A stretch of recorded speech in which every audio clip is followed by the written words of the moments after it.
I sat at the far end of the Sunday dinner table, fork halfway to my mouth, watching Rachel swipe through the listing photos on her phone. The images were professional, golden hour lighting across the vine rows, the stone terrace with its wrought iron furniture, the infinity pool reflecting sunset colors. My Vineyard estate. The property I'd purchased 8 years ago when Dad told me, "Wine country real estate? You'll be bankrupt in 2 years." 3 qualified buyers already, Rachel repeated, tilting the screen toward Mom. Marcus says we could have a bidding war by Wednesday. One couple from San Francisco saw the photos and wants to tour tomorrow morning. Mom's eyes were damp. She squeezed Rachel's hand across the table. "Finally getting what you deserve, sweetheart. After all those years supporting this family while your sister played farmer." My phone buzzed in my lap. I glanced down at the screen. "Kate, emergency. Someone's trying to close on 847 Meadowlark Drive. They're forging your signature. Call me now. Jennifer. Jennifer Moss. My college roommate. The woman I'd helped through organic chemistry while she balanced 2 jobs.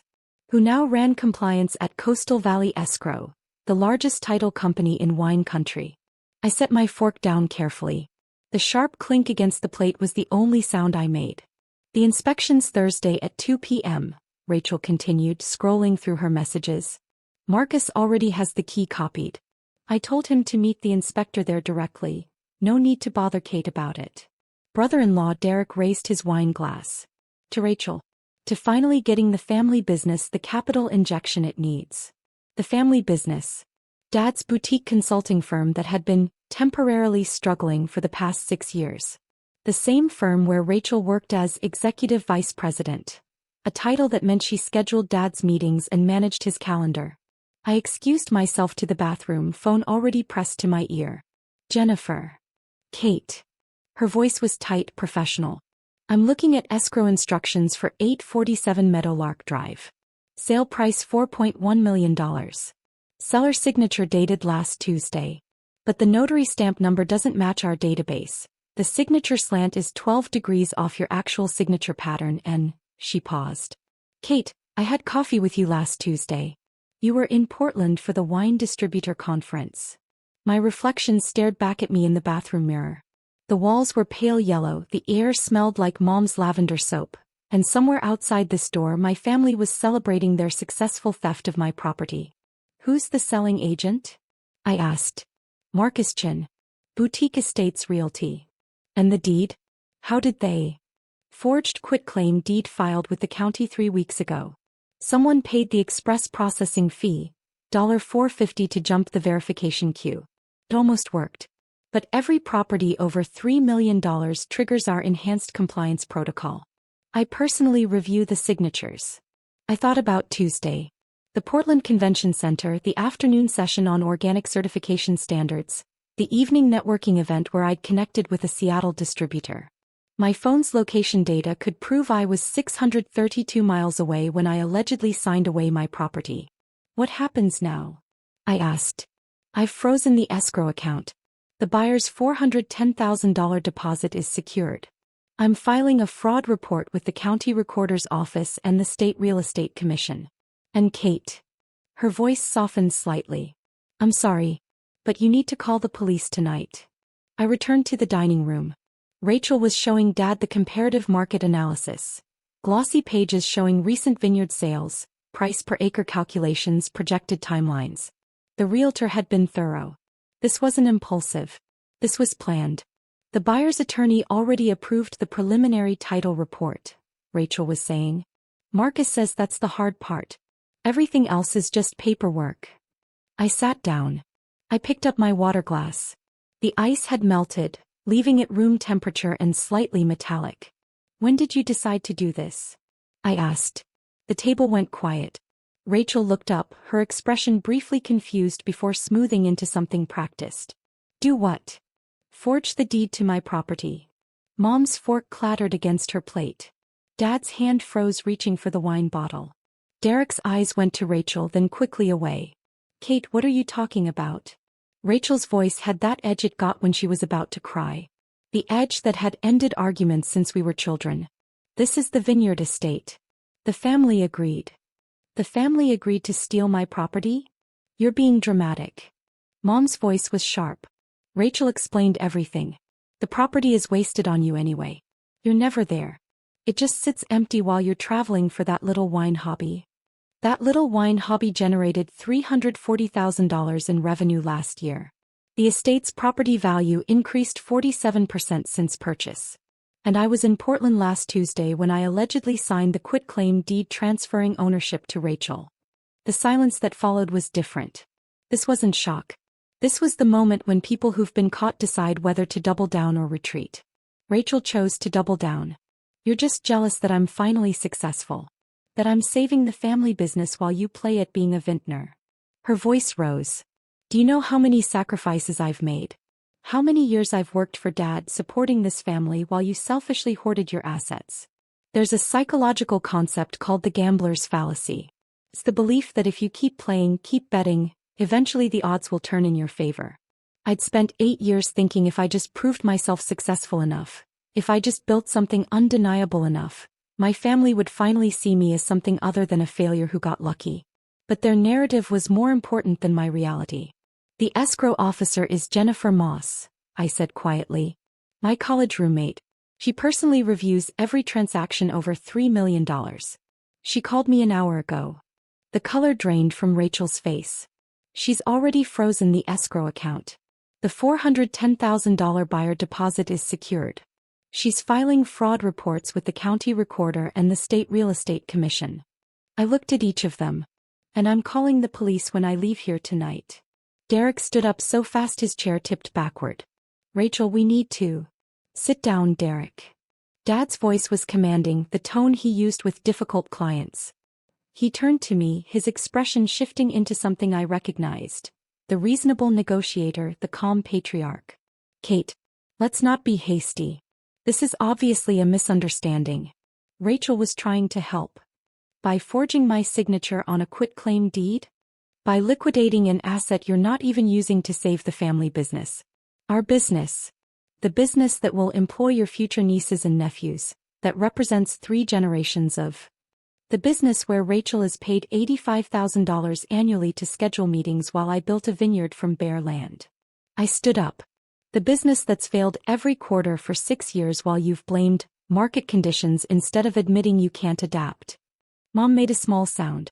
I looked at her, this woman who'd told me at 23 that investing in you would be a waste of resources. Who'd suggested I find a good man instead of playing businesswoman. I created a document after this dinner. I called it the Ghost Ledger. Not a financial accounting but an emotional one. Line item 1. Father's living room, age 23. He said, you'll be bankrupt in 2 years. Cost, 8 years of proving I wasn't a failure. Unrecoverable. Line item 2. Every family gathering where my business was called a hobby. Cost. Confidence erosion quantified in opportunities not pursued. Unrecoverable. Line item 3. Rachel's 40th birthday where my gift, a case of my vintage, was called thoughtful, I guess. Her husband's golf clubs got 40 minutes of gratitude. Cost. The belief that my work had value. Unrecoverable. Line item 4. Mother asking when I'd settle down, while Rachel's calendar management job was called executive leadership. Cost. Self-respect, slowly eroded. Partially recoverable through boundaries. The ghost ledger ran to 3 pages. The total wasn't in dollars. It was in dignity. The procedural justice system moved with precision. Step 1. Evidence collection. I spent Monday morning at the county recorder's office. The forged quitclaim deed was document hashtag 2024-087453, filed November 3 at 2:47 p.m. The notary stamp belonged to Sarah Chin, Marcus Chen's wife, whose notary license had expired 14 months ago. The signature was mine, except the capital K was 3.2 millimeters too tall and the terminal stroke on the E curved upward instead of my natural downward hook. I photographed everything. I backed up files to 3 separate cloud services. I organized documents in labeled folders. Step 2. Professional consultation. Tuesday morning I met with Patricia Huang, a real estate attorney who'd handled my original property purchase. She reviewed the evidence at her standing desk, her office windows overlooking downtown's tech district. "This is slam dunk fraud," she said. "Forged deed with expired notary signature analysis discrepancies, and your alibi with location data. We'll file criminal charges, pursue civil damages, and get a restraining order preventing any further fraud attempts." "How long?"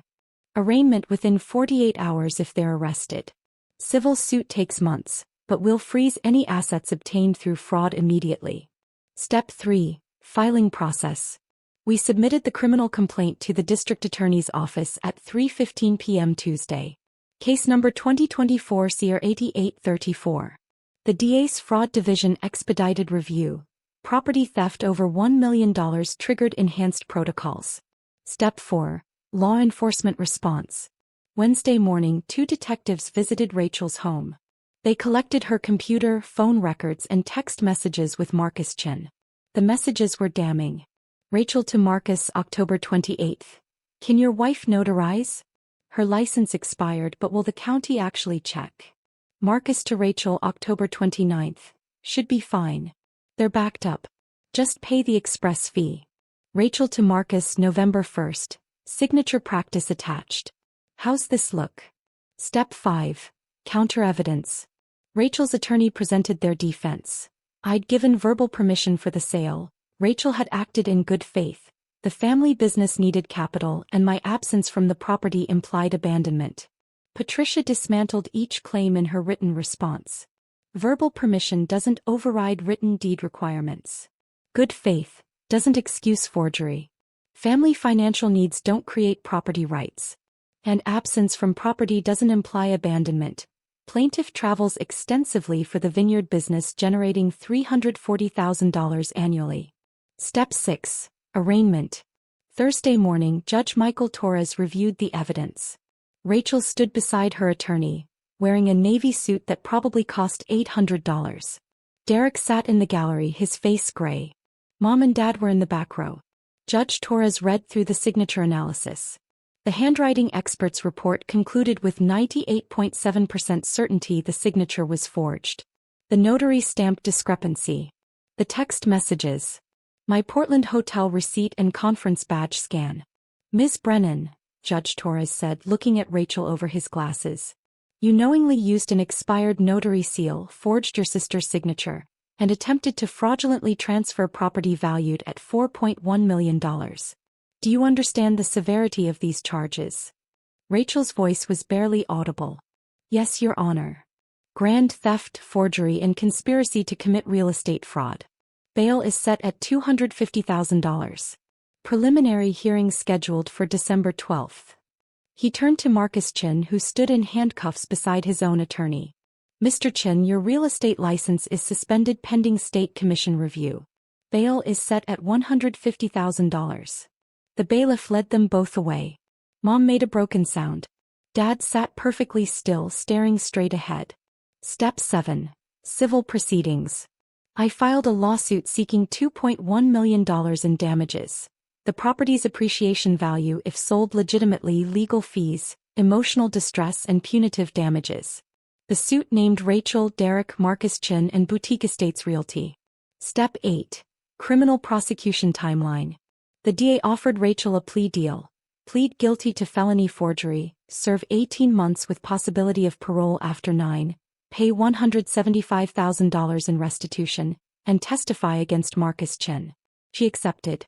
Marcus Chin went to trial, was convicted on all counts, and received 4 years. Step 9. Appeals. Rachel's attorney filed an appeal citing family pressure and financial desperation. It was denied.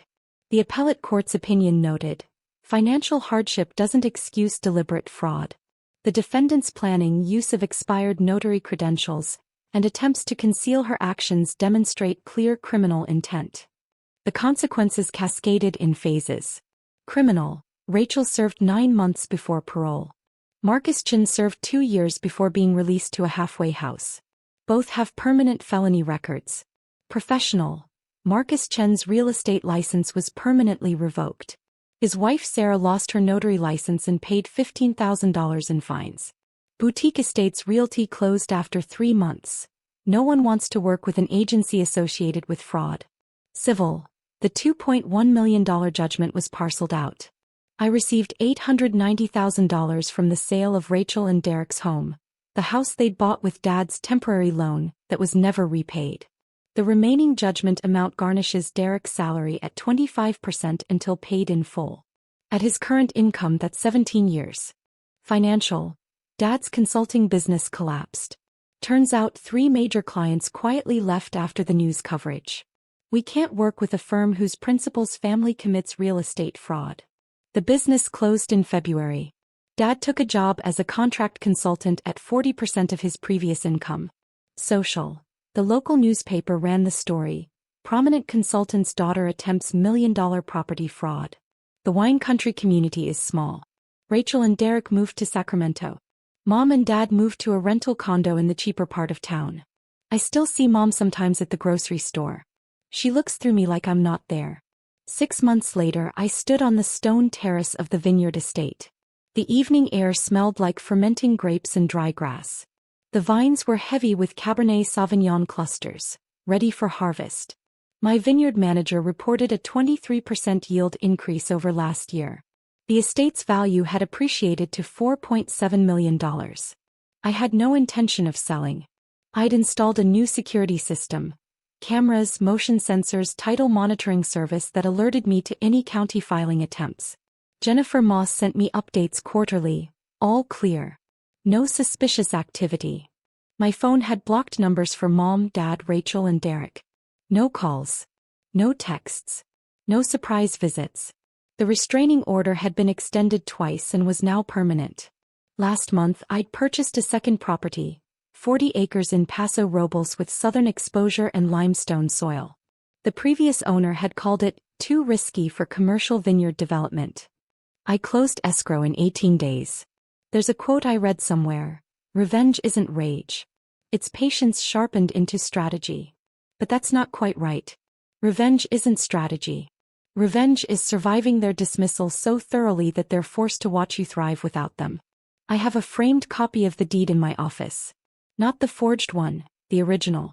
The one I purchased with my own capital 8 years ago when Dad said I'd be bankrupt. The one that now anchors a growing portfolio. From this terrace I can see the entire valley. The hills roll gold and green into the distance. The sun sets red-orange over the horizon. And somewhere out there my family lives with the consequences of their choices. I built this. I protected this. And I will never, ever share it with people who saw my success as something they deserved more than I did. The harvest begins tomorrow. The season looks excellent.